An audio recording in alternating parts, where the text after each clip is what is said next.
Megana re kauja ro kopanetse le bone re papatsa re bolela mahati jaaka re tshela. What you are seeing here is the soul. O que você vê aqui é a alma da África. Eu cresci na África, nasci na África e fui criado ali. A África entra no teu sangue. There's no way that you can ever Você pode arrancar alguém da África, mas não pode tirar a África de ninguém.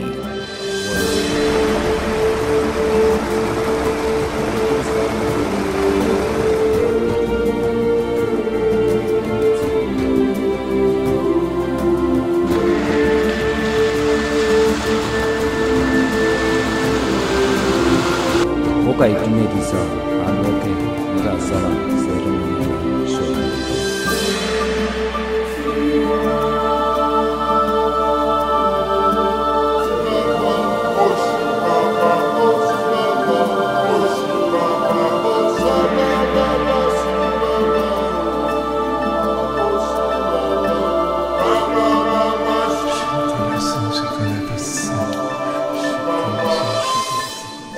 Cada pessoa deste planeta tem alguma aspiração. E todos anelam pela restauração daquilo que não podemos definir.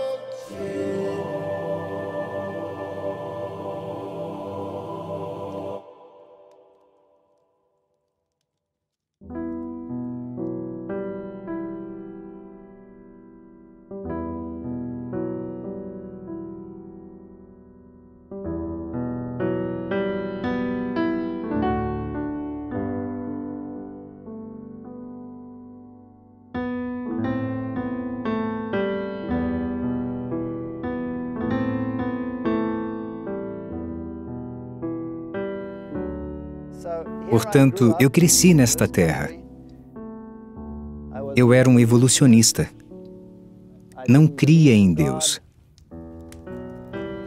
Tudo o que eu via era o que me rodeava. Mas por algum motivo, esta natureza ainda contém uma mensagem intrínseca. Ela, de certa maneira, é singular. Não se pode explicá-la, só vivenciá-la.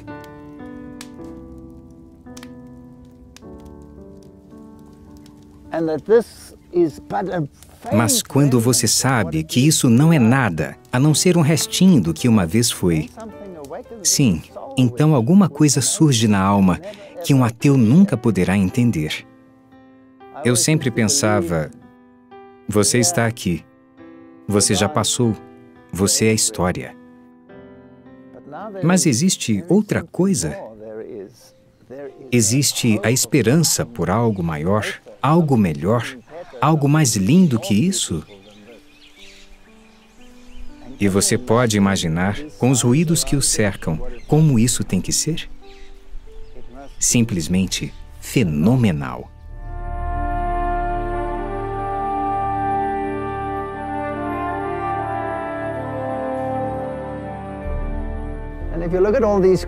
E quando olhamos para essas criaturas e admiramos a incrível diversidade que encontramos na natureza, então, de repente, me lembro que um dia eu acreditava que essas criaturas e tudo o que existe havia surgido por acaso.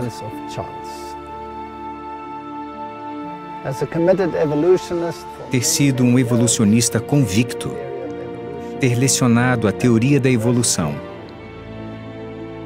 Para mim, hoje, é difícil imaginar que antigamente eu pensava assim. Como se convence um evolucionista roxo de que tudo o que vemos e sentimos ao nosso redor não é o resultado do acaso?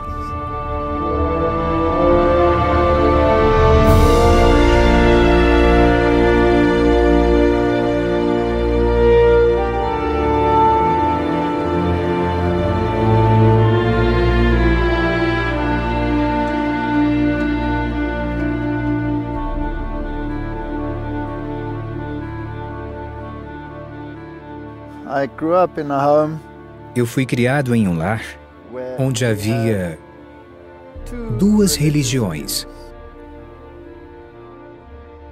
Meu pai era católico Minha mãe, luterana. E ela estava em seu leito de morte com câncer. Eu era uma criança. E me ensinaram que se tratava de uma situação muito infeliz,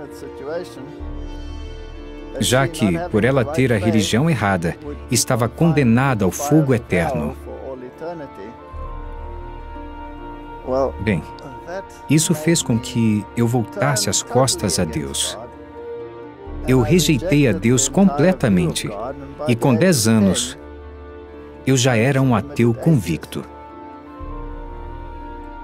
Quando mais tarde fui à universidade, no curso de Biologia e aprofundamento em Fisiologia Animal, na área da Zoologia, a teoria da evolução me deu todas as respostas. Eu me tornei um evolucionista convicto.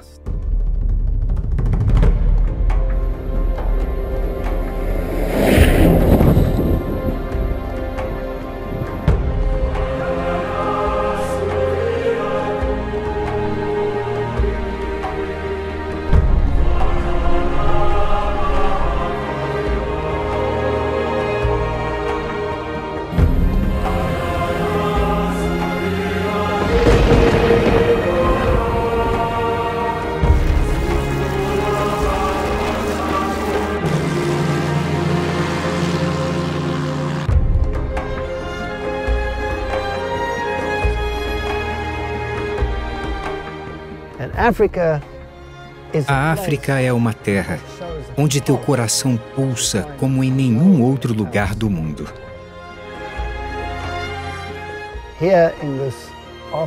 Aqui, neste mundo, que muitas vezes é infrutífero, neste mundo cheio de contrastes, se encontra uma abundância de animais que provoca uma reação incomparável no homem, algo singular.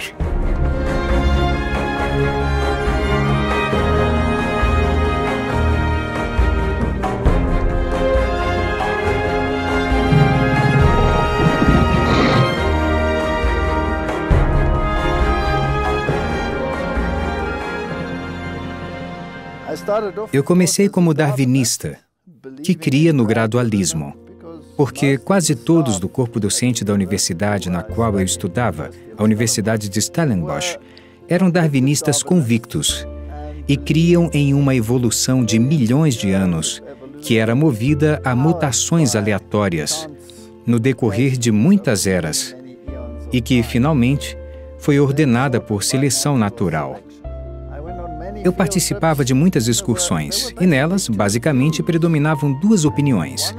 Um dos grupos em nosso departamento era mais simpático ao neodarwinismo.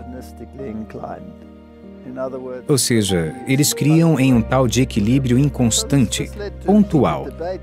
Isso produzia debates acalorados dentro do departamento, se a evolução foi um processo lento, gradual, ou se o desenvolvimento era interrompido por curtos momentos de saltos evolutivos. É a versão taquitélica. A outra alternativa é o processo lento, que foi chamado de orotélico. Os debates eram rotina. E quando nós participávamos de excursões e admirávamos os maravilhosos fósseis da região do Kourou, todos os fósseis pareciam confirmar a teoria da evolução.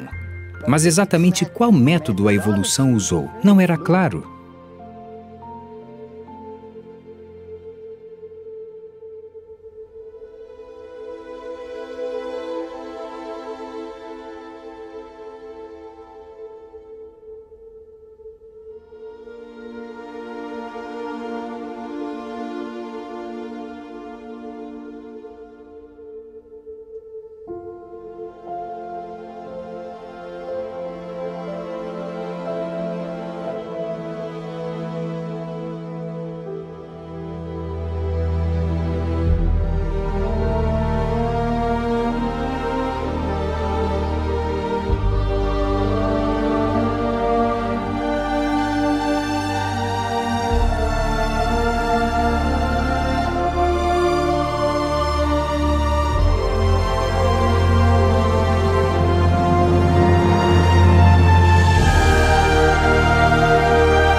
Terá sido um processo gradual? Terá sido um processo rápido?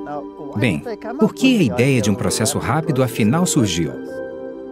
É porque não há ocorrência dos fósseis intermediários que deveriam criar o elo de ligação entre grupos. E quando voltamos justo ao começo do processo macroevolutivo, veremos que ali existem simultaneamente todos os organismos. Todos os filos vivem ao mesmo tempo. Por isso teve que ocorrer uma explosão de vida neste planeta. Um surgimento instantâneo de todas as formas de vida.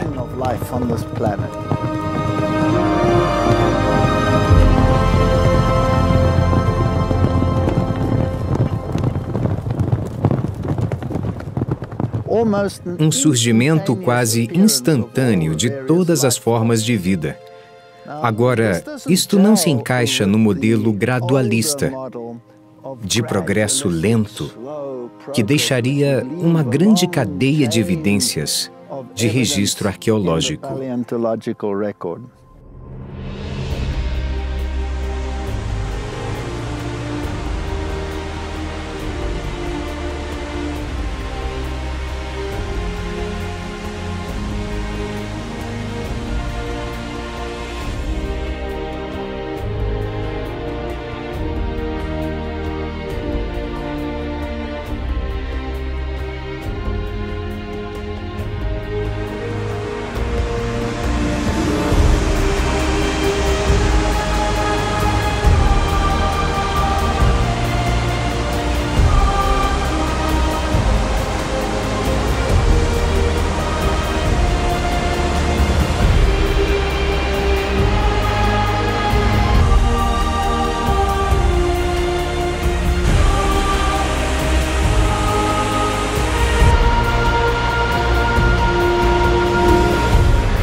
Eu me lembro das repetidas vezes em que eu chegava na sala de aula e os estudantes me confrontavam. Entenda, a África tem uma alma muito religiosa.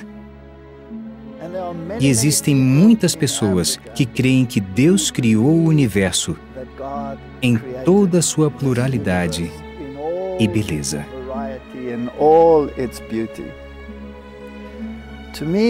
Para mim, isso era uma coisa que nem nos meus sonhos eu considerava, porque eu tinha uma visão de um Deus inimigo. Eu tinha essa imagem de uma divindade brava que mal podia esperar para destruir-nos e exterminar-nos assim que se dava um passo em falso.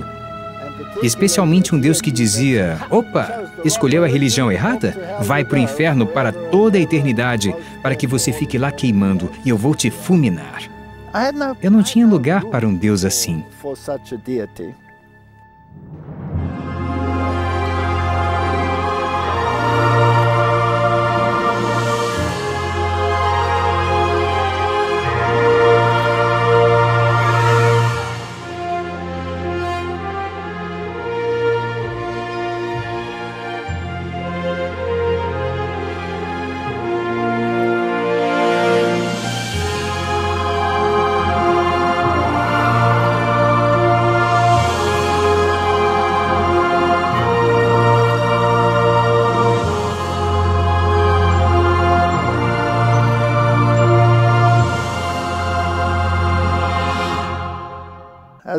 Na maior parte dos casos, jogamos o bebê com a água da banheira.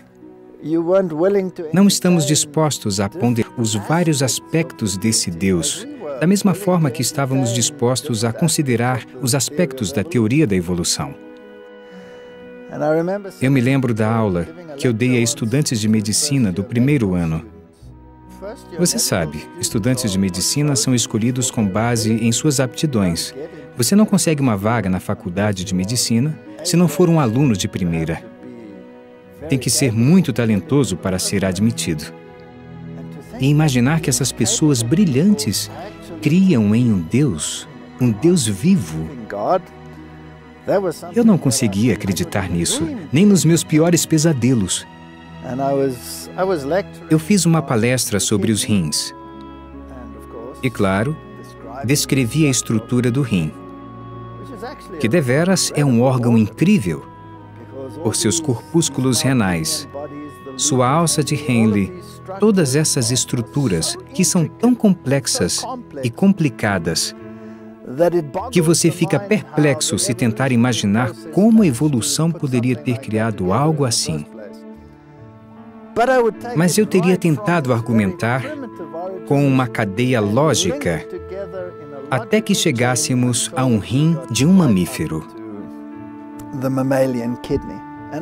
E justo quando eu estava falando sobre filogenia, o processo evolutivo, uma moça da turma se levantou e disse: "Desculpe, doutor, eu não creio em nenhuma palavra do que você diz aqui.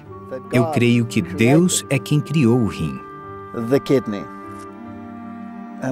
Naturalmente, isso era um desafio para a minha seriedade científica. E isso despertou as minhas paixões mais baixas.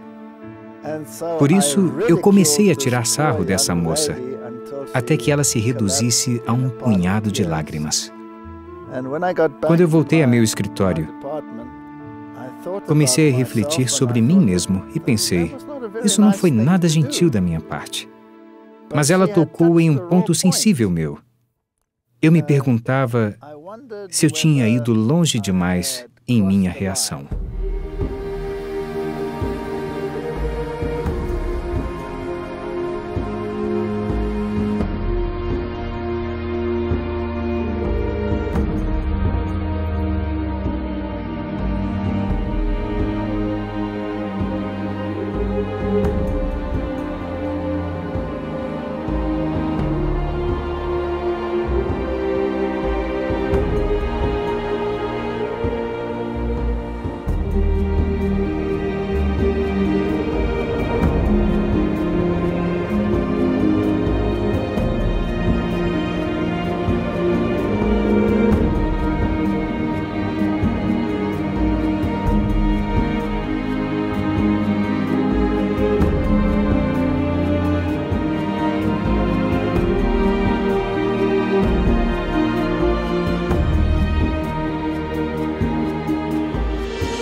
Para resumir a história, as circunstâncias de minha vida chegaram a um ponto em que eu comecei a matutar e a considerar a possibilidade da existência de Deus.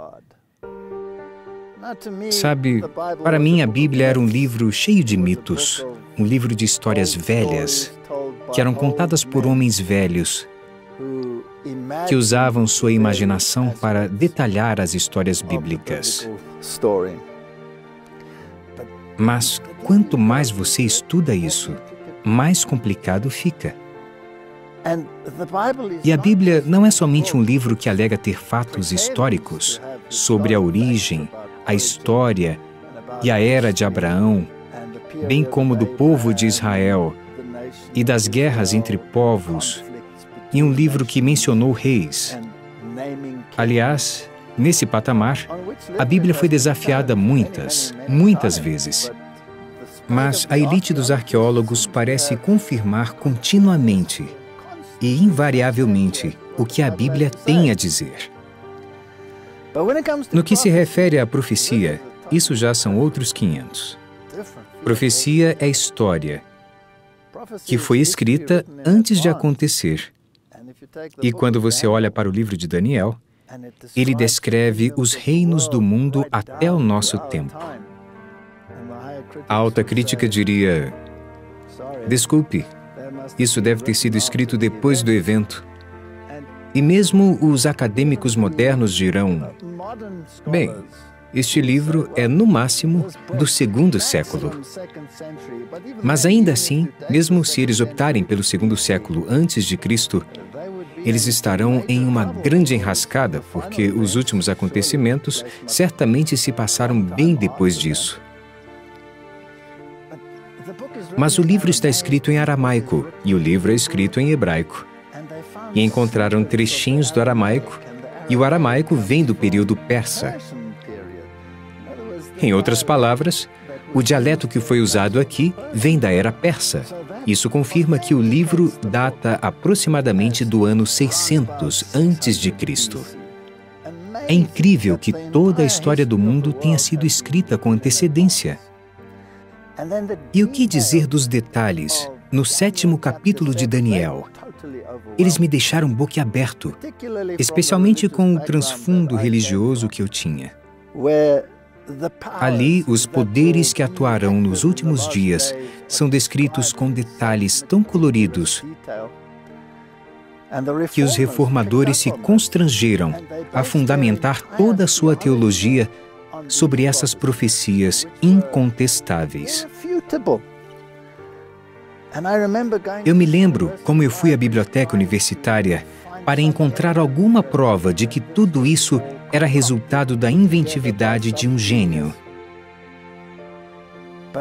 Mas o que descobri foi que a história endossa o que a Bíblia disse. E assim eu me convenci de que, se existe profecia, também tem que existir um ser inteligente por trás dela.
E se houver alguma forma de inteligência por trás desta profecia, a que tempo ela remonta?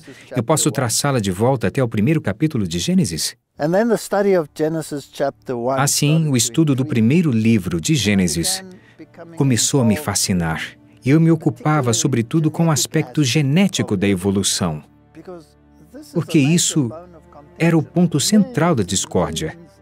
Milhões e milhões de anos de mutações acumuladas que suscitaram a vida e os ruídos que ouvimos ao nosso redor.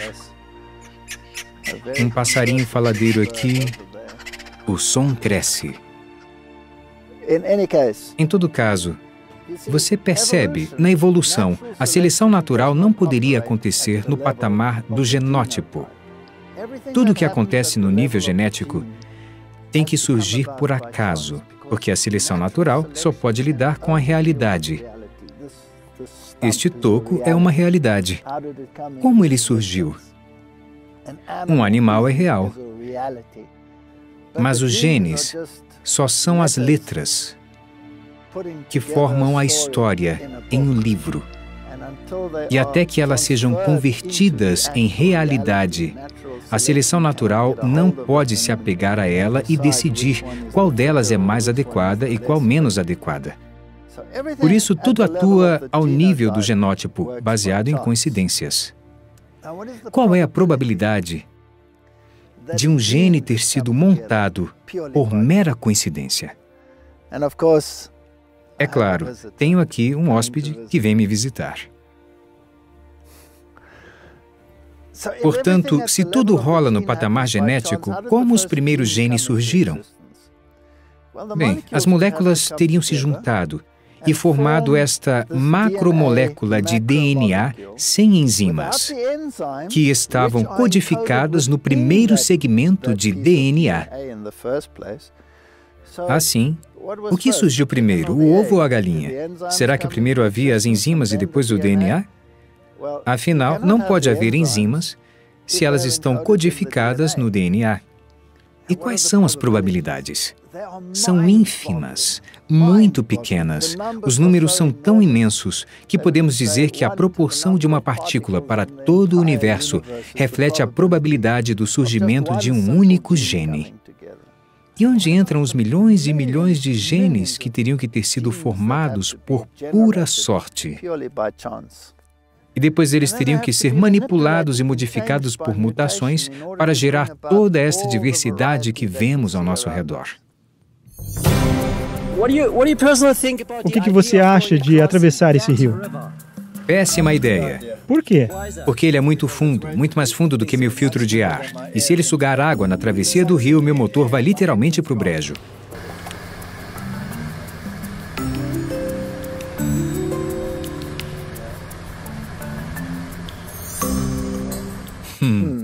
Decisões, decisões. O leito do rio é muito fundo e a entrada de ar de meu carro não é tão alta. Não tem um snorkel. Vamos tentar? Ou vamos dar a volta?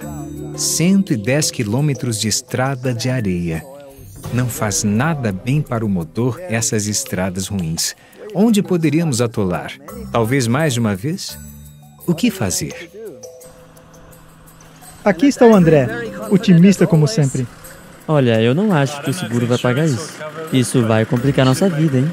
Um pouco antes de nós chegarmos aqui, outro carro ficou atolado. Um carro com tração nas 4 rodas. Vamos arriscar isso com um carro caríssimo. Decisões, decisões. Afinal, o que fizemos?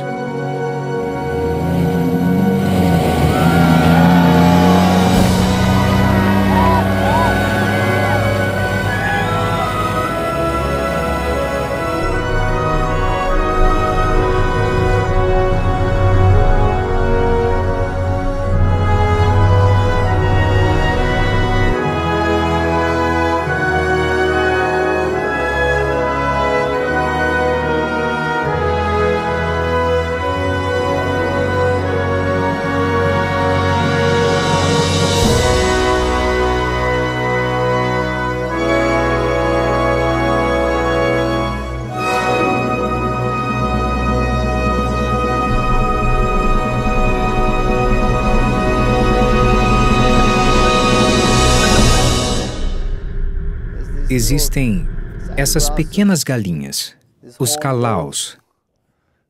Lá no fundo está correndo um esquilo. Espero que não tenha um leão na minha retaguarda. E de onde vem tudo isso? Surgiu por acaso? Considere quão intrincado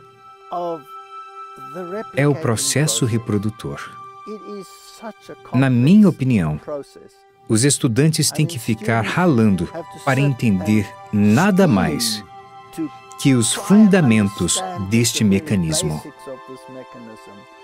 Nada do que este mundo já produziu, do eletrônico mais complicado até os veículos mais fascinantes.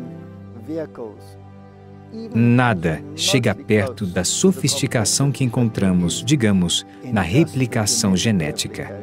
Nem de longe. Se trata de estruturas que são tão complicadas, que são necessários os maiores pensadores do mundo para que se possa ter um vislumbre de sua complexidade. Quem dera entendêssemos este processo. E se genes são transferidos para conseguir uma diversidade maior, então não é um processo aleatório. É um procedimento minuciosamente planejado, no qual enzimas específicas cortam o gene no local exato e o transferem a uma outra posição e o inserem em uma posição onde ele possa ser lido.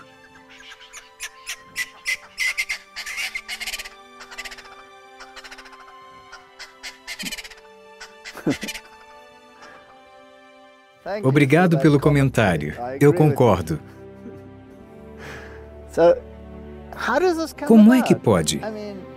Gente, imagina que você vai visitar um engenheiro aeroespacial que acabou de lançar a propulsão a jato mais top de linha, controlado por computador, muito sofisticado.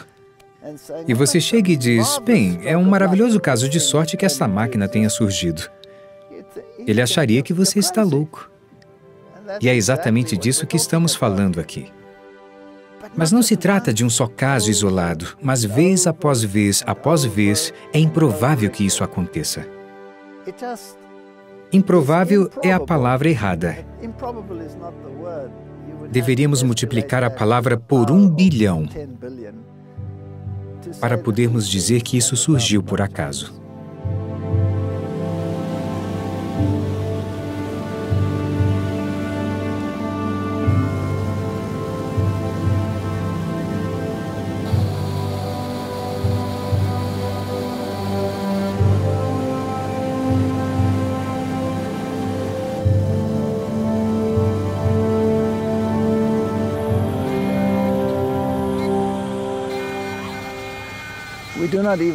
Nós nem sequer entendemos os mecanismos e o funcionamento de uma de suas células, muito menos como o olho veio à existência, ou mesmo coisas maiores. Como surgiu o software que analisa as imagens do cérebro, que corrige as imagens. Tudo isso testifica de um design grandioso. E se nós partimos deste pressuposto, chegamos à conclusão de que tem que haver um projetista grandioso.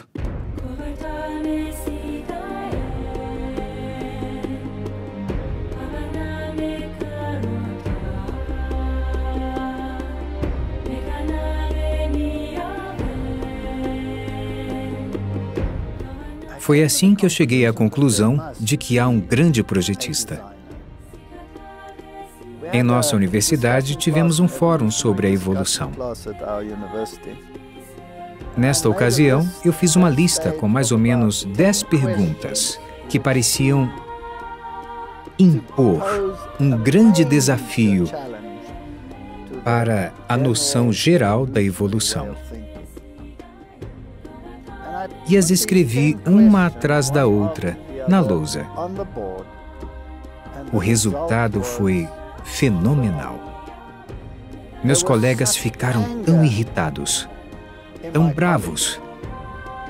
Essa ira finalmente se transformou em uma inimizade e ódio. E por isso eu raciocinei.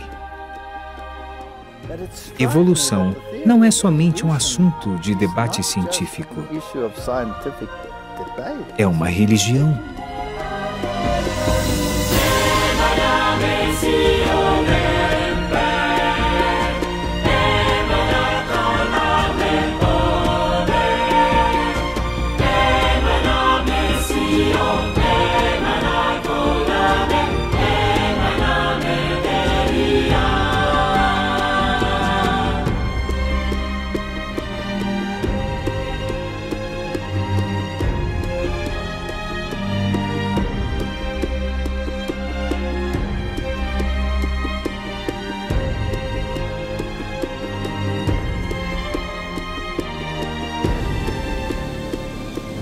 As pessoas se apegam a ela. Sim, as pessoas se baseiam nela, pois a alternativa a isso é ruim demais para ser digerida.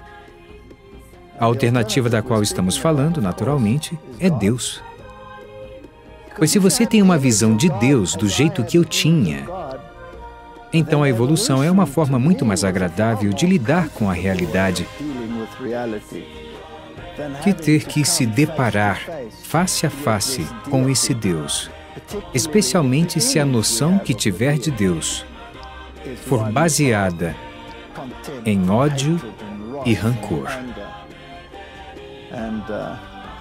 Sabe, quando você olha para os grandes cientistas da modernidade, Dawkins, por exemplo, ele tinha o mesmo pensamento. Ele odiava a Deus, da mesma forma que eu também o odiava. No seu livro, Deus, um Delírio, ele descreve o caráter dessa divindade.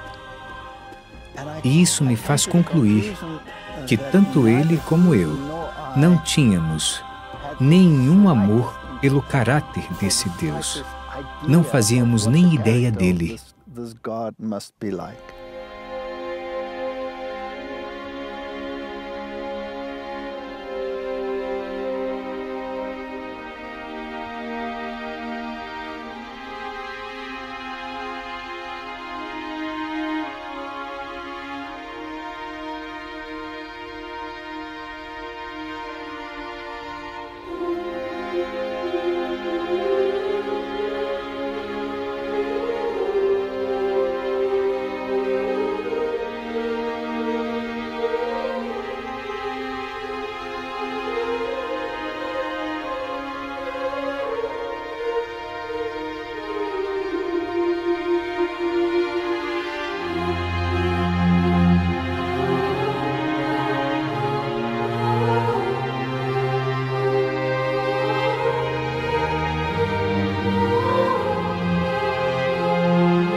Quando eu era um evolucionista, eu tive várias discussões com pessoas que defendiam o criacionismo, que, na minha opinião, eram esquisitos, porque eu estava cimentado em meu paradigma, eu fora treinado em meu paradigma, eu era eficiente em meu paradigma e não deixaria que ninguém me tirasse do sério.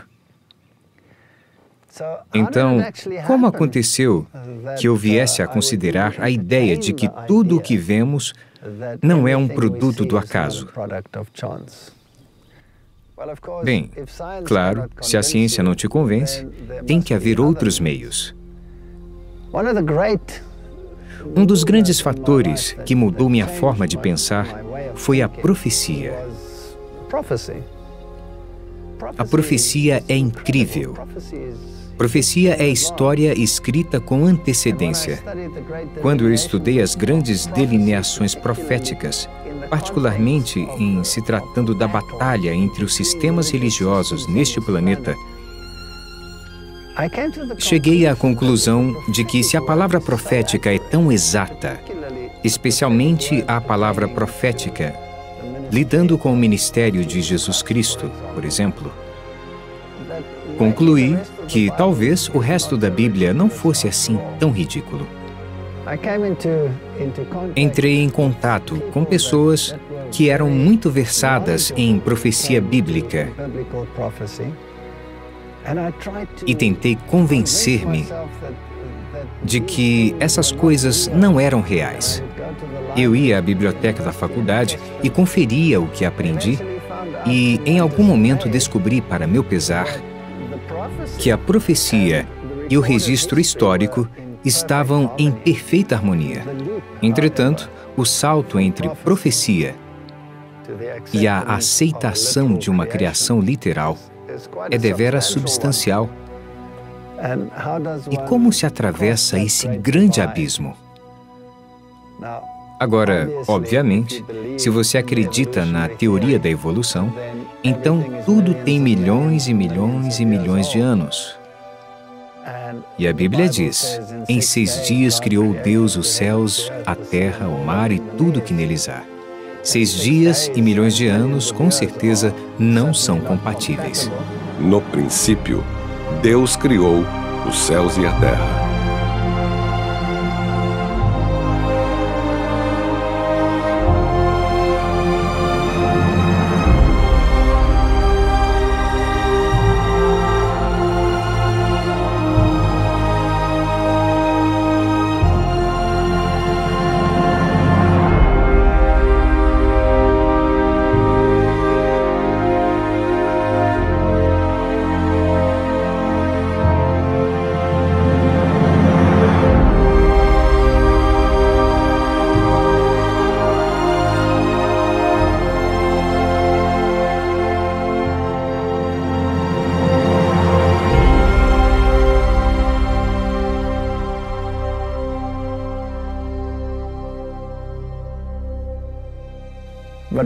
Mas ainda pior é que esse cenário está enraizado em sua lei, nos 10 mandamentos. O 4º mandamento diz: lembra-te do dia do sábado para o santificar. 6 dias trabalharás e farás toda a tua obra. Mas o 7º é o sábado do Senhor teu Deus, não farás nele nenhuma obra. Então, enumera todos os que não devem trabalhar e conclui dizendo: pois em 6 dias fez o Senhor os céus, a terra, etc. Agora, isso faz parte de um mandamento e se refere diretamente à criação. Sabe, há muitas pessoas neste mundo que são evolucionistas teístas. Então, por que não trilhar este caminho de transigência? Bem, há certos desafios teológicos no evolucionismo teísta. Na evolução teísta, os dias se tornam longos períodos de tempo. Bem, toda a semana da criação, então, sai de sincronia. O 4º dia iria providenciar o sol, mas as plantas já existiriam no 3º dia. Se você considera isso milhões de anos, simplesmente não parece compatível. Outro problema é que os mamíferos marinhos foram criados no 5º dia e os mamíferos terrestres no 6º dia. Se os mamíferos marinhos se derivaram dos mamíferos terrestres, então estamos alguns milhões de anos atrasados. Há todo tipo de problemas associados com isso em um nível puramente científico. Claro que se vamos ao nível religioso, o problema se torna ainda maior. Porque, na teoria evolucionista, a morte é o meio pelo qual a sobrevivência do mais forte garante um melhor genótipo para que continuem em suas aventuras futuras. Então, o que é que fazemos com isso? A morte é parte integrante do pacote, enquanto que nas Escrituras a morte é a consequência do pecado. Aí entra todo o assunto da salvação. Cristo e a morte de Cristo para vencer a morte. E para dizer, morte, onde está teu aguilhão? Bem, se a morte é parte integrante do processo e Cristo teve que morrer para que nós não tivéssemos que morrer, não faz qualquer sentido. De acordo com as Escrituras, fomos criados para que tenhamos vida imortal.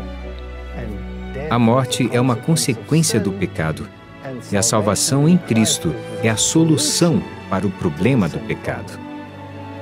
Assim, teologicamente, a evolução teísta não faz sentido. E também cientificamente não faz sentido. Mas uma criação em 6 dias literais faz sentido? Bem, num certo sentido, eu fui abençoado porque entrei em contato com pessoas que eram muito cabeça nesses assuntos. E eu tive várias oportunidades de entrar no campo da pesquisa e verificar alguns desses fatos por mim mesmo. Cheguei à conclusão de que, para cada argumento, há um contra-argumento. Se há um argumento em favor de longos períodos de tempo, então há um argumento igual em favor de uma cronologia curta e que incorpora a tudo. Considere o seguinte cenário: um baú cheio de ouro, enterrado em um lugar por piratas, em alguma praia bem longe daqui. Cada ano, o vento e a chuva batem em uma certa intensidade e vai tirando as camadas de areia de cima do baú, até que depois de alguns anos, o baú começa a aparecer. Aí você pode aplicar o princípio do uniformalismo e dizer, bem, a cada ano desaparece uma quantidade igual de areia. Essa moeda dentro do baú é de tal a tal século. Por isso, a quantidade de areia que tem que ter sido removida por ano é tanta, até deixar o baú à vista. Isso seria uma das abordagens possíveis. Mas e se tivesse acontecido uma grande tempestade e, num único dia, ocorrido o que levaria anos em condições normais? Toda a areia por cima foi removida, expondo assim o baú, o que normalmente teria levado anos. Aconteceu em um único dia. Assim, o catastrofismo nos fornece várias respostas que os processos geológicos normais, com períodos geológicos normais, não poderiam explicar. E há vários exemplos, cânions que têm formato de V, condições de destruição massiva, como cataratas, os dry falls do rio Columbia. Todos esses foram eventos catastróficos que moldaram o meio ambiente. É possível que um dilúvio universal tenha moldado o nosso planeta e criado o que temos hoje? Bem, o Delta do Okavango é um lugar interessante, porque ao seu redor temos lagos pluviais, lagos antigos que indicam que houve grandes quantidades de água, provavelmente de origem glacial. Para isso surgir, são precisos longos períodos. Ou será que poderia ser em uma cronologia curta? Bem, a geologia convencional nos diz que são necessários grandes períodos de tempo, milhões de anos ou mais, e uma era de gelo atrás da outra.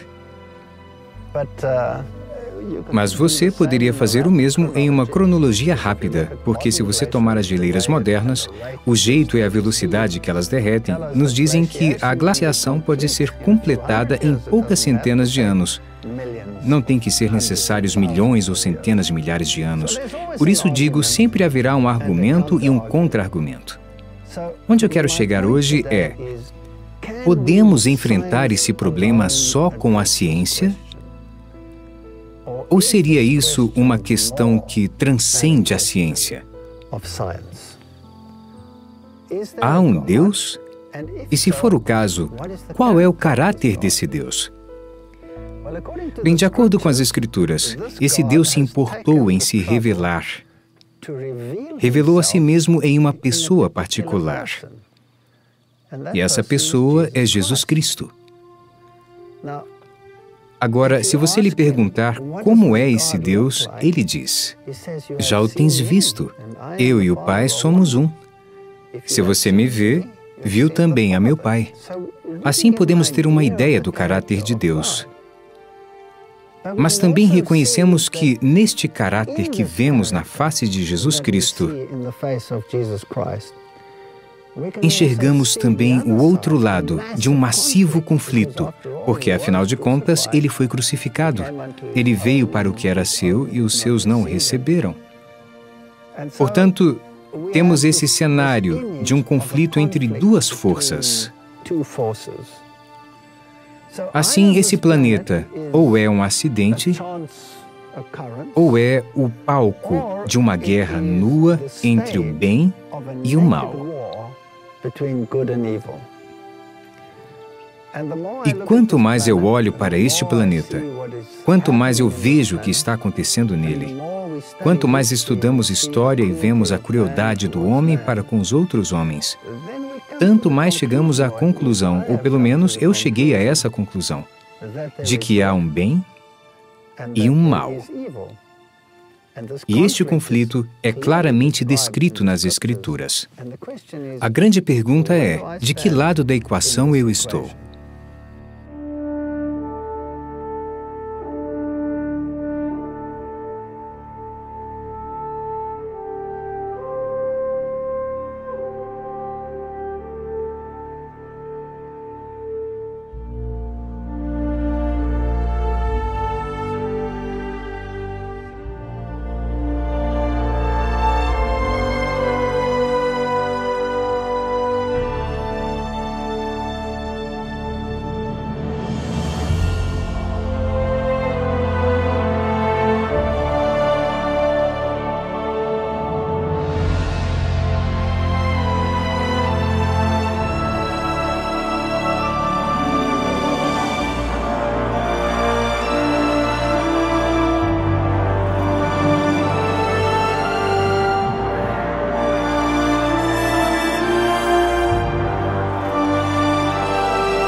Nós olhamos para algumas das histórias do Novo Testamento, algumas das quais tipificam julgamento, e concluímos que Deus é um patrão severo.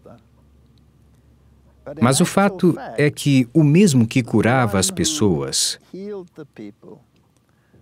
o mesmo que fazia os cegos verem, o mesmo que fez os coxos andarem, é a divindade a que deveríamos atentar. Ele não foi um fracote. Ele tinha princípios. Ele foi firme, mas ao mesmo tempo bondoso, gentil, generoso e paciente. Todos os atributos de 1 Coríntios, capítulo 13. Você vai encontrar nesse indivíduo. Se você chegar a uma compreensão correta e acrescentar esse caráter à mesma divindade que é retratada no Antigo Testamento, então vai se defrontar com um desafio, uma dissonância no cérebro, até que você tenha mesclado as duas imagens e entendido que justiça e misericórdia têm pesos iguais e que a cruz não negou a justiça e não elevou a misericórdia sobre a justiça, mas os combinou a uma realidade singular. Justiça e misericórdia se beijaram. Então você tem a imagem de uma divindade que é justa, que tem o controle e que dirige bem seu governo. Mas, ao mesmo tempo, é bondosa, gentil, aproximável e amável. Então, justiça e misericórdia se fundem e você tem uma divindade que é forte, mas gentil. Tudo combinado em um só ser. Ele, de forma alguma, vai deixar impunes os que transgridem seus preceitos. Mas se você se arrepender e voltar à harmonia com Ele, então há abundância de perdão e abundância de graça disponíveis para você. Desse jeito, eu tive que mudar minha visão de Deus. Eu tinha que me livrar da velha concepção de um Deus vingativo e substituí-la por uma imagem mais amável. E observando a natureza, enxergamos as duas coisas nela. Vemos a majestade, o poder e a força em um leão ou na águia. E como a Bíblia utiliza todas essas ilustrações para descrever a Deus, também vemos a graciosidade de uma corça e a suavidade nos olhos de outras criaturas. Se reconhece um toque de humor quando ouvimos esses ruídos, me diga, quem poderia inventar o barulho do jumento? E o extraordinário em um jumento é que quando ele começa a cantar uma canção, ele tem que ir até o final dela. Quem é que consegue conter o riso quando ouve algo assim? E quando observamos um babuíno que fica fazendo ginástica sobre as árvores, ou como eles ficam guinchando e grasnando um para o outro, quem é que consegue não rir quando vê algo assim? Seria Deus um chefão exigente ou ele sabe ter bom humor? Contemple o reino animal e tire suas próprias conclusões. Assim, minha imagem de Deus lentamente começou a mudar, incentivado e impulsionado pela palavra profética. Me convenci de que existe uma ausência de contradições, uma só realidade, um só Deus. Não posso explicar de onde ele vem, mas também ele não o explica. Tudo o que ele diz é: eu sou.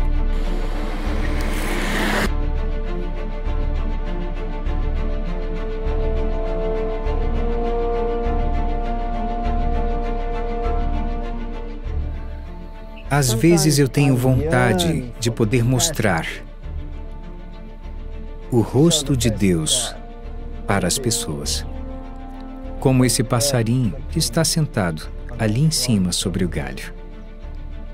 Se podemos ver o caráter de Deus nesse passarinho, então isso bate com uma imagem que de fato Deus deveria ser desenhado. Mas há tanto sofrimento e tanta dor.